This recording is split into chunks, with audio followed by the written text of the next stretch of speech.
There are more than 100 S&P 500 index funds and ETFs listed on the London Stock Exchange that you can invest in from the UK. And you'll have access to even more if you have an account with a trading platform or broker that offers direct access to the US stock market. So here's a table that I made which shows some of the best S&P 500 ETFs available to UK investors. We've got iShares with 3 versions of their S&P 500 ETF, IUSA, CSP1 and GSPX. Invesco also has 2 different versions, SPXP and G500. Then we have Vanguard, of course, with the popular VUSA and VUAG. And lastly, we have SPDR and HSBC with their own ETFs too. Now, although they all aim to do the same thing and track the same index, there are some key differences between them and some reasons as to why you may want to pick one option over another. So here are the key factors you need to consider when making your selection. And make sure you watch until the end to find out my top 3 picks from this list. First of all, a pretty important factor is whether the fund is an income fund or an accumulation fund. They're also referred to as distributing or accumulating. Distributing or income basically means that the dividends are being paid out to you in cash,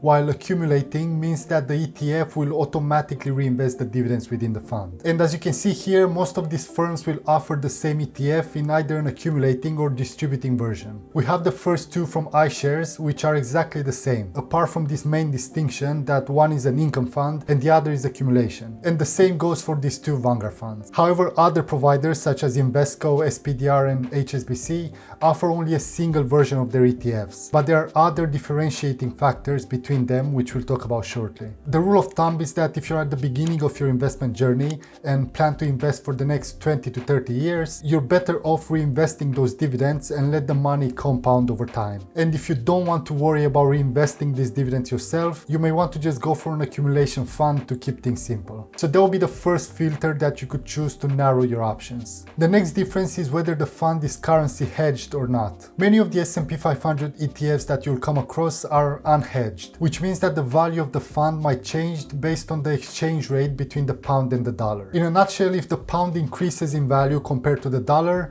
the ETF performs worse, and vice versa. However, you could also choose a currency hedged ETF and not have to worry about the relationship between the pound and the dollar. But these hedged ETFs are slightly more expensive. For example, the first 2 funds from iShares are both unhedged, and their ongoing charge is identical at 0.07%. However, their third version is a currency hedged ETF, which costs 0.10% per year. Invesco, on the other hand, has kept the same fee for both its funds, regardless of whether they're hedged or not. What I would say is that if you're a long-term investor, hedging against currency risk doesn't matter a great deal. I would personally focus on keeping fees low instead, which is the third point to consider. The annual fee, which is measured by total expense ratio or ongoing charge figure, is probably the most important factor to keep in mind when comparing these ETFs. Because these funds are all copying the same index, there is no reason you should pay higher fees. So the lower the fee, the better, as you will keep more of your investment returns. This ETF by SPDR with the ticker symbol SPX5 is really good in this regard, with an annual cost of only 0.03%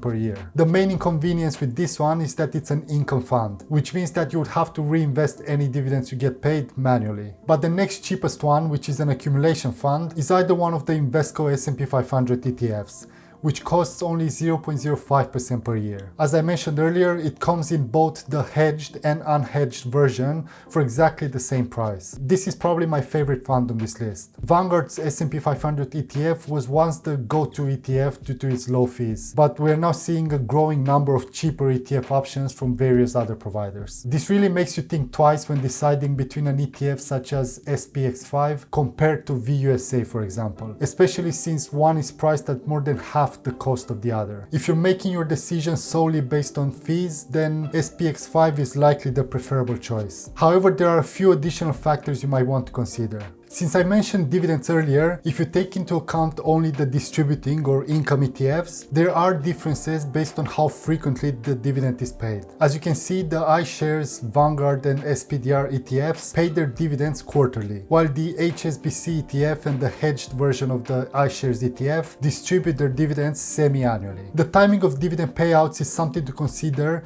if you're seeking a regular and frequent stream of income from your investments. But of course, this is less important if you're choosing an accumulation fund. Now, another thing you may want to take into account, and I know some people do, is the fund's replication method. Since these ETFs are trying to track an index, there are different ways to do it. Most of these are using something called full replication, which means that they invest in all the companies within the index in exactly the same proportion. But iShares and Invesco use a partial replication method through something called optimized sampling. In other words, they have a fancy statistical way of choosing some companies in order to replicate the index. They may also use some derivatives or other financial instruments to try to get an edge and potentially keep fees low, as trading the smaller stocks within the index could get expensive. These are also known as physical ETFs, but there are also synthetic ETFs that don't hold the stocks of the index. Instead, they use a financial derivative, usually a swap, to replicate the index's performance. Those ETFs are probably the ones that you may want to steer clear of, but luckily none of these funds on the list are synthetic. If I had to choose an ETF based solely on its replication method, I'd go for the fully replicated one. Nevertheless, this factor shouldn't be a deal breaker. Ultimately, if a fund employing a partial replication method has lower fees, I would likely lean towards that option,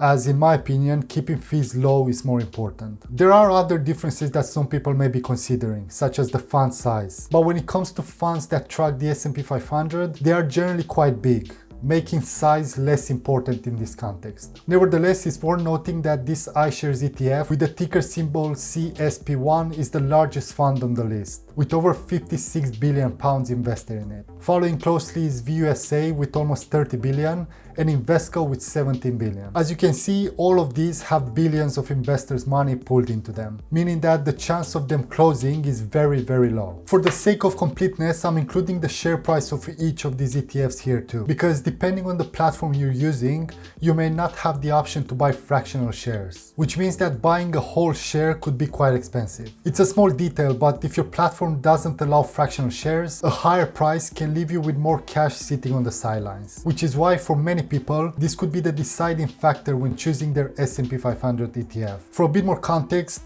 the market price of an ETF is a real-time reflection of supply and demand for its shares throughout the day. Typically, the price of a distributing ETF decreases in line with the amount of dividend paid out to investors, whereas an accumulating ETF will increase its price in line with the value of the dividends reinvested. That's why we're seeing such a huge difference in price for the same ETFs, such as these two from iShares. It's also worth noting that, as strange as it seems, the market price of an ETF is way down the list of priorities when you compare rival products. That's because an ETF's value is not defined by its market price, unlike with individual company shares. What matters is the percentage change in the ETF price. For example, if you buy 60 shares of an ETF for £2,000 or 30 shares for £2,000, if the ETF goes up by 10%, then the value of your holding will be worth £2,200 in both cases. Something to keep in mind. Therefore, for many people, the price of the ETF can be a limiting factor, and definitely something to consider when making your selection. Now, you'll notice that I left out the past performance as a key consideration. That's because when you choose to invest in an S&P 500 fund, you're not necessarily looking for the one that performs best. After all, each one aims to match the performance of the S&P 500, so they should all mirror the performance of the index pretty closely. So rather than looking at slight discrepancies in performance, you're better off looking for the cheapest one. Sure, some ETFs may differ in performance depending on whether they are hedged or unhedged and on the replication method. But again, for long-term investors, this isn't such a big deal. Taking all these factors into account, my personal preference leans towards the Invesco S&P 500 ETF with the ticker symbol G500. That's because it's very cheap, it automatically reinvests any dividends it pays out, and its share price is also low, which is ideal if your platform doesn't support purchasing fractional shares. On the other hand, if you're comfortable with manually reinvesting dividend income, the SPDR ETF seems quite appealing as well,